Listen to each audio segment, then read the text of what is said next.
of men. The Shadow knows.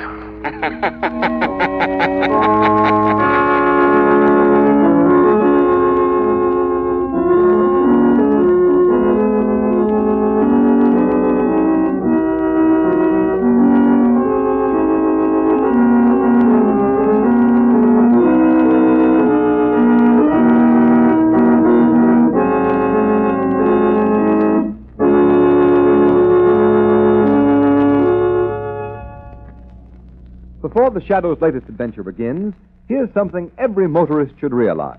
When a child darts in front of your car, in 101 situations you're liable to meet on rainy days, it's the ability of your tires to stop quicker and safer that may mean the difference between life and death. It pays to play safe. Equip your car with the new Goodrich Safety Silvertown. This new kind of tire is the only tire that has the Lifesaver tread. This amazing tread acts like a whole battery of windshield wipers, actually sweeps wet roads so dry you can light a match on its track. And that, in a nutshell, is the secret of why this new Silvertown gives the quickest non-skid stops you've ever seen. For safety's sake, get Goodrich Safety Silvertown.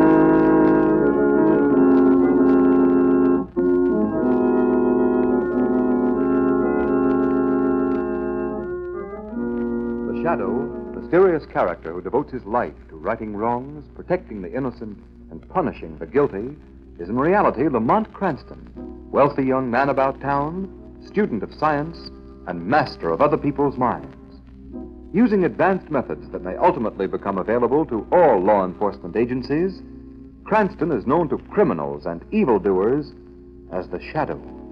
Never seen, only heard, as haunting to superstitious minds as a ghost, as inevitable as a guilty conscience. Cranston's friend and companion, the lovely Margot Lane, is the only person who knows to whom the unseen voice belongs. Today's story, Murder in E-flat.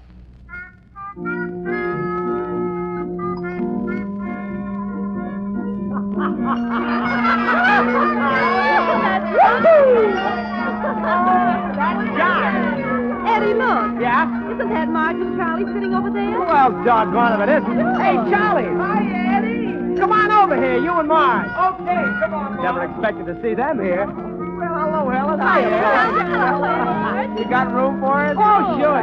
Hey, waiter, 2 more chairs. What do you think of this band? Heard words. Boy, this Skinny Butler's the hottest cuss in town. Well, I'll still take Louis Prima. Boy, there's my idea of a band. Quiet now. Let's listen. All right. Come on! Skinny, roll it over!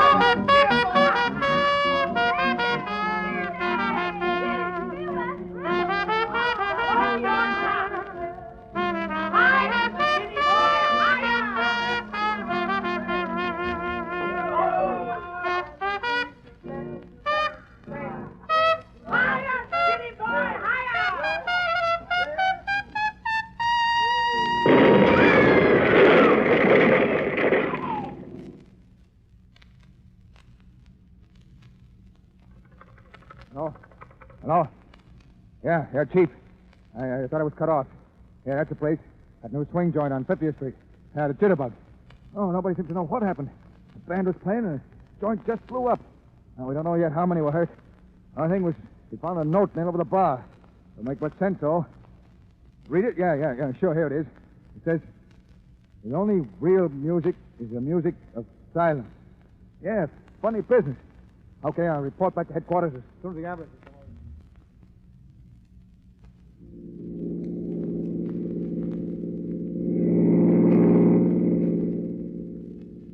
Oh, go on, Henry. Pass that car in front. But, my dear, I can't without crossing that white line, and Oh, besides... now, then make him pull over. Oh, Henry, blow your horn. But you're not supposed to blow your horn in the city, my dear. You know that. The Anti-Noise Committee I says don't that care what the Anti-Noise Committee says. Blow your horn and make that fellow get over. Just as you say, my dear.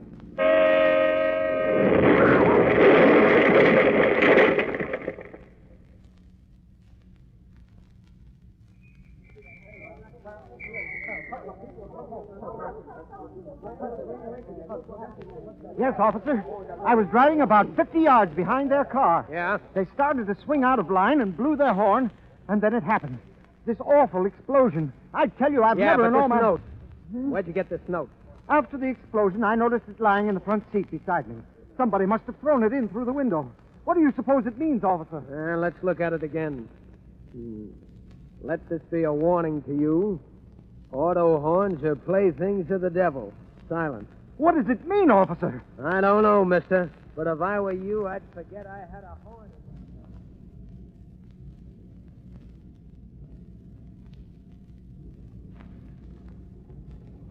You know, Margot, there's something very peculiar about these bombings. Mysterious explosions, I believe the paper here calls them. There's another one last night. You mean that freighter that blew up in the river? Yes, Lamont, I was reading about it. The paper says they found a note nailed to a nearby dock. Something about silence is the golden token of true peace. Odd. It sounds like some crank. Yes. Odd and sinister. Silence. That word has appeared in every note. Silence. The only other clue that has been found at all three bombings is a piece of U-shaped metal. Now, I wonder if... Margot, Yes, Lamont? you know what a tuning fork looks like, don't you? Why, certainly. It's shaped like a U. Exactly. A piece of metal shaped like a U. Look at this picture here in the paper. Divers found that in the hold of the bomb freighter. Yes, it certainly looks like a tuning fork, all right, but I don't see what... Neither do I, Margot. Yet I feel there's a link between the word silence, these tuning forks, and the bombings. Yes? And if there is a link, Margot, I've got a hunch that this city may be in for one of the most terrifying ordeals it has ever experienced. Then you believe there'll be more of these awful bombings? I don't know what to believe, Margot. I don't know what to believe.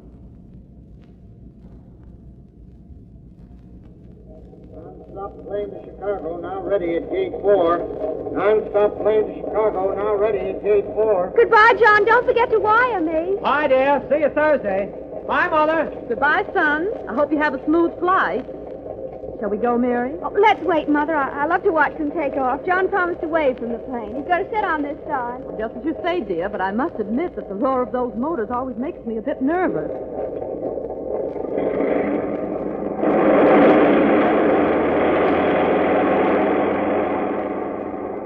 There he is, Mother. There's John. Bye, John. Bye.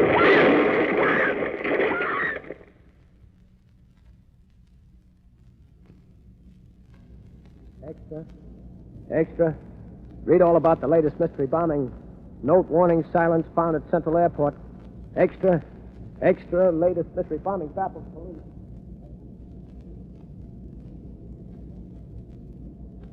Sergeant, you say Traffic Officer O'Grady found this bomb?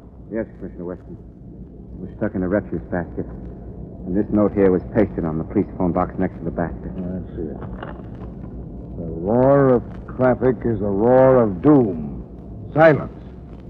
Silence. Silence. That infernal word's been in every note we found. Yes, sir. What's the laboratory report, Sergeant? What explodes the bomb? The bomb's attached to a photoelectric cell. One of these here U-shaped pieces of metal like we've been finding at all the bombings. I see. Well, how's it work? Well, it's sort of like this, Commissioner. The laboratory says that this U-shaped piece of metal is a tuning fork, an E-flat tuning fork. Yes? Well, this here tuning fork is placed so that when the sound of E-flat vibrates it breaks the light beam of the photoelectric cell that's attached to the bomb. And when the light beam is broken, the circuit's closed, the bomb goes off. Uh-huh. I think I see what you mean. Just like your body breaks a light beam and opens the doors of some of these new hotels. Yes, sir, yes. That's the idea. Uh-huh. There were sounds reported just before each of those bombings. The sound of that trumpet, that auto horn, and that foghorn on that freighter, and the noise of those airplane motors. Yes, sir. They could have done it all right. Whoever thought that one up is dumb, like Einstein. But I still don't get these notes, these warnings about silence. There must be some reason why... Hello, Commissioner Weston speaking. Hello, Commissioner. A shadow. Right you are, Commissioner. Well, what do you want? I'm busy, very busy, and I'm afraid I haven't any time for... I know, Commissioner. These bombings are getting a bit out of hand, aren't they? I suppose you know all about them. No, not all. If you'll answer a couple of questions, I think I might be able to help you. Well, what is it? These pieces of U-shaped metal you've been finding. Tuning forks, aren't they? How did you know that? Never mind. Aren't they? Yes. At least that's what our laboratory calls them. E-flat tuning forks, hooked up to a photoelectric cell attached to the bomb. When the sound vibrates the fork, it passes in front of the cell's light beam, and that... And that closes the circuit and explodes the bomb. Very neat, eh, Commissioner? Very. Anything else I can do for you? Just one thing more, Commissioner. Yes? Do you realize what all this means? Why, of Each course of I... the notes has contained the word silence. You must broadcast a general warning to the city at once. Use the radio, use the newspapers, use any means at your command. But warn the people immediately that there must be absolute silence until the murderer is caught. They must not play any musical instruments, blow their auto horns. In fact, they must not do anything to make a loud noise of any kind that might set off another of these tuning fork bombs. For the penalty may be death.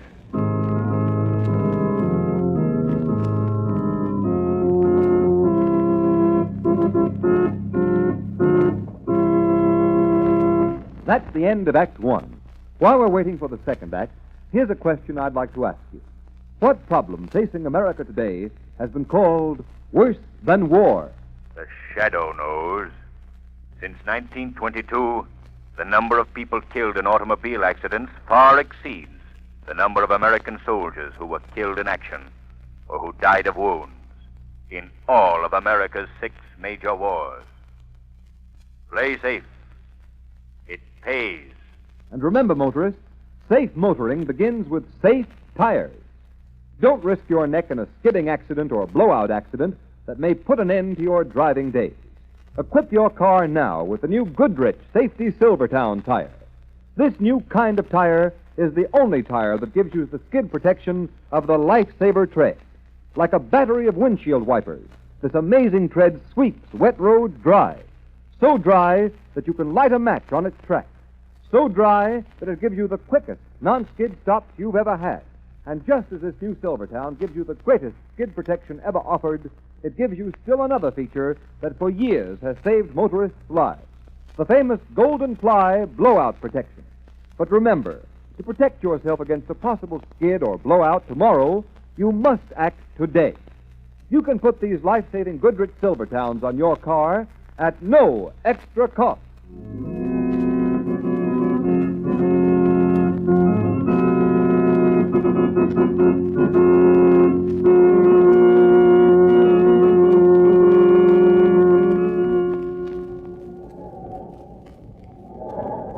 It was right here they found one of the bombs. Hidden in one of these trash baskets. Yeah. Imagine it right here at one of the busiest corners in the city. I tell you, it's enough to give you the creeps. Certainly is. Look up the avenue there. Here it is the middle of the day and not a car in sight. Boy, I haven't had my car out of the garage since the police commissioner broadcast that warning. Think of it. He said even a squeaking brake might send you to Kingdom Come. Well, I can tell you Kingdom Come would be better than this. They don't find the guy that's planting these bombs soon. The whole town's going off its nut. You're telling me. I haven't slept in 4 nights. It's awful silence. It's like a wet blanket over your face. Day after day and not a sound.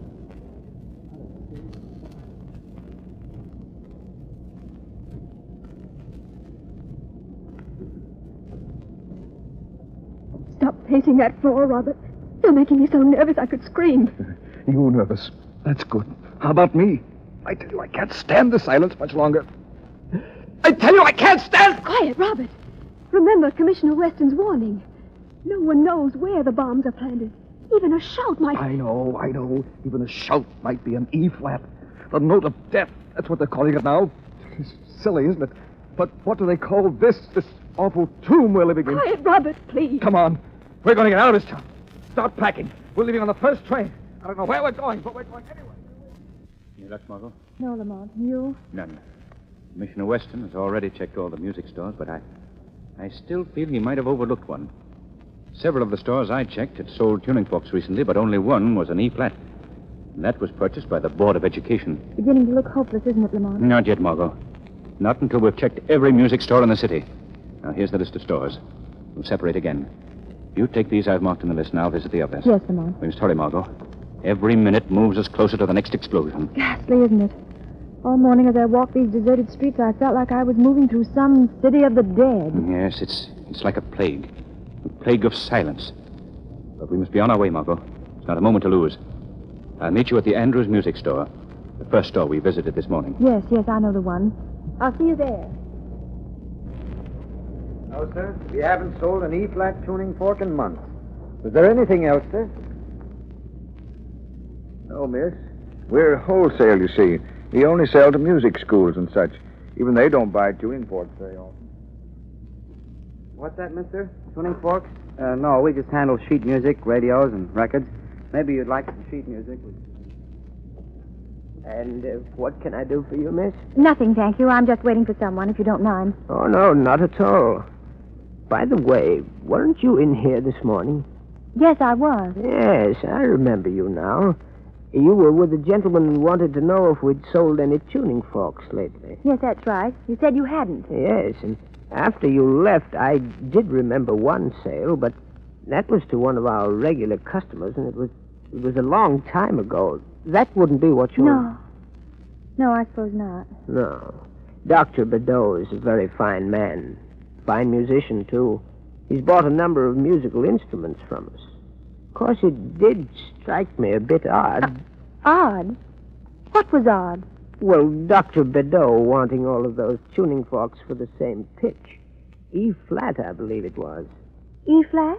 Yes, but you know how musicians are. Surely you don't... Oh, no, of course not, but I suppose I should see this Dr. Bedeau, just for the record, you know. Would you like his address, then? Yes, if you'd be so kind. Yes, sure. I'll write it down for you. Dr. Andre Bedeau, 2218 West 9th Street. Nice. Well, thank you. And if the gentleman I'm waiting for should arrive while I'm gone, tell him to wait. Yes. His name is Lamont Cranston. If I'm delayed, tell him to meet me at Dr. Bedeau's.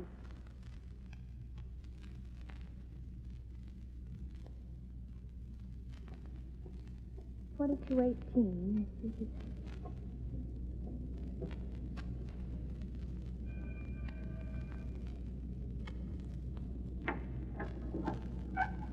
Yes? Dr. Bedeau? Yes, that is right. Dr. Bedeau, Doctor of Music, Bachelor of Arts. And you, my dear? My name is Margot Lane, Doctor. I'm a voice student. Oh, musician. And so beautiful. Do come in. Thank you. This is my studio. Oh, it's charming. You teach here? Oh, no. I seldom teach, my dear. I'm composer. Great composer. Though I'm afraid that is still my own little secret. Well, then you wouldn't have time for a simple student like myself. No. On the contrary, my dear. It has always been my special pleasure to encourage real talent. Especially beautiful talent. Yes. Mm-hmm. Yes, well, that's very nice, but I'm not awfully talented, Monsieur Bedeau. I don't really believe you'd be interested. Oh, no, but I have already decided I would be interested. Most interested. But first, you are just in time for a treat. A rare treat. Well, I'm afraid I must go now. I just remembered an appointment. You should remember that before you interrupted my work.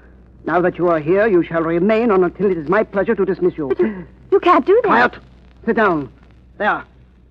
I did not ask you to disturb me, but now that you are here, you shall share a secret with me. You like secrets, no? Most young women like secrets, but can't keep them. I rather think you shall keep this one, my dear. Shadow. Yeah, what is that? What did you say? What? Oh, you are wasting your breath, my dear. Really you are. The studio is soundproof, completely soundproof. And now for my secret. You see this beautiful electric organ? Yes, of course, this but electric organ shall reveal my secret. My greatest composition. I shall play it for you now on this beautiful organ.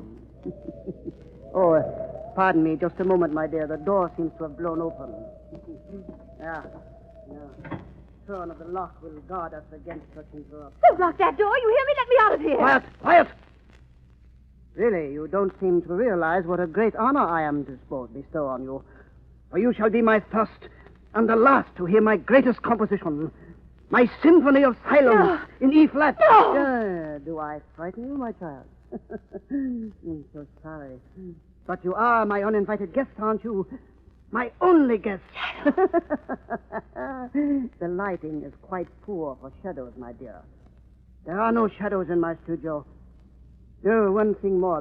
Before I play my symphony for you, you see the black box on that pedestal there? Answer me, do you? Yes, I see it. That box is my invention. It is a bomb. the same as others I have placed about the city. And it shall permit you and me to die. You see, my dear, into the final climax of my symphony, I have written the final climax of life itself. Yeah. Yeah, but enough of this program notes. Yeah, let us begin the performance. Yeah. Listen, my dear. Listen to the pale beauty of the whole tone. Truly a feast, isn't it? A feast for just the two of us. 3, Dr. Bedeau. 3 of us. Shadow, they told you where I was. 3. 3. No, who speaks? I am the Shadow. The shadow. Oh, yes, of course, my inner voice, my shadow. The shadow of my poor, weak conscience. Yeah, of course, Shadow, the 3 of us. Yes, that's right. We've had an exciting time lately, haven't we, Bedeau? You, the master. I, your shadow. Quite exciting, my shadow. And it has led us to victory. Yes, we have at last won our war on noise. The silent city pays tribute to our cause. But why, Bedeau? Why have we waged this war on the city? Why these bombings? Why this terror? You forget so soon. What a poor conscience you are, Shadow. Yeah. But once more, I will tell you. We have been waging the war of wars. The war for peace. For only the true peace is a simple peace of silence. Yes, Bedeau, but... Quiet, my conscience. Silence is the only way to fight the unhappiness in the world today. This world of ours with its war, its chaos, its noise. Yes, above all, its noise. How many of our bombs are still unexploded, Bedeau? How many? 3 throughout the city, my forgetful shadow. And 1 here on the pedestal, waiting to play its part in my symphony of silence. Waiting for me to play E flat. But the 3 in the city, Bedeau, where did we leave them? Oh, what a poor conscience you are, Shadow.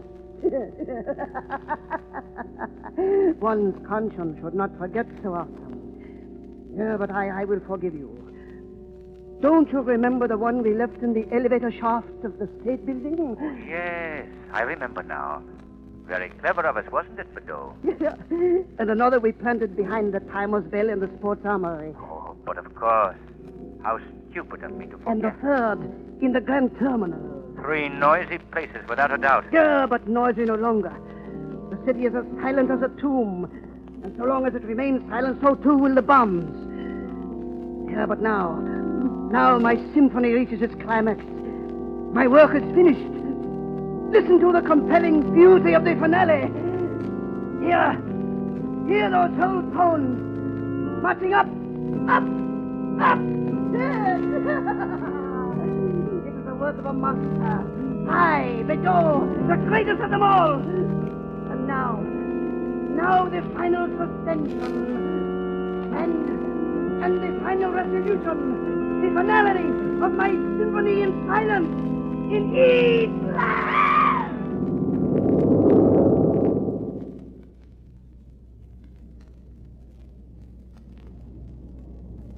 There, Margot. Just rest a minute. Everything is all right. But the explosion, Lamont. There was no explosion. But Dr. Bedeau, look. Lying there across the keyboard. Is he? Yes. Dead. Quite dead. It was Bedeau's body pressing against the keyboard that caused the rumbling you thought was an explosion. But I still don't understand. What happened? All the time I was talking to Bedeau, I was standing beside the pedestal on which he placed the bomb. When he started to play the organ, I disconnected the photoelectric cell from the bomb, making it harmless. But Bedeau is dead. Heart failure, my dear Margot. A victim of his own hypnosis. He was so sure that the explosion would occur that it did, in his distorted mind. Well, thank heaven it's all over. Yes, the symphony of silence is over. The terror is ended. Once more, the city can return to its normal life. Once more, its people are safe to work and play, free from the terror that has nearly driven them mad. Yes, and once more, man has learned that there is only one musician who can play the cosmic music of silence and sound. The master musician of them all, the composer of life itself.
Today's program is based on a story copyrighted by the Shadow magazine. All the characters and all the places named are fictitious. Any similarity to persons living or dead is purely coincidental. The Shadow magazine is now on sale at your local newsstand.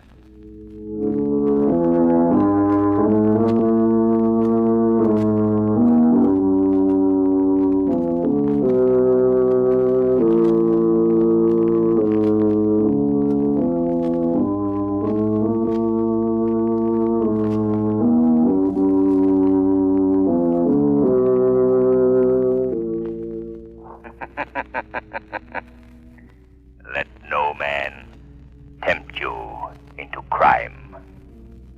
For crime is like a strangling serpent.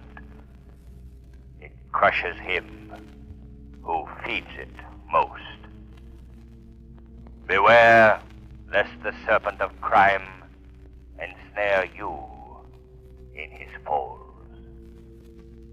Remember, crime does not pay. The Shadow knows.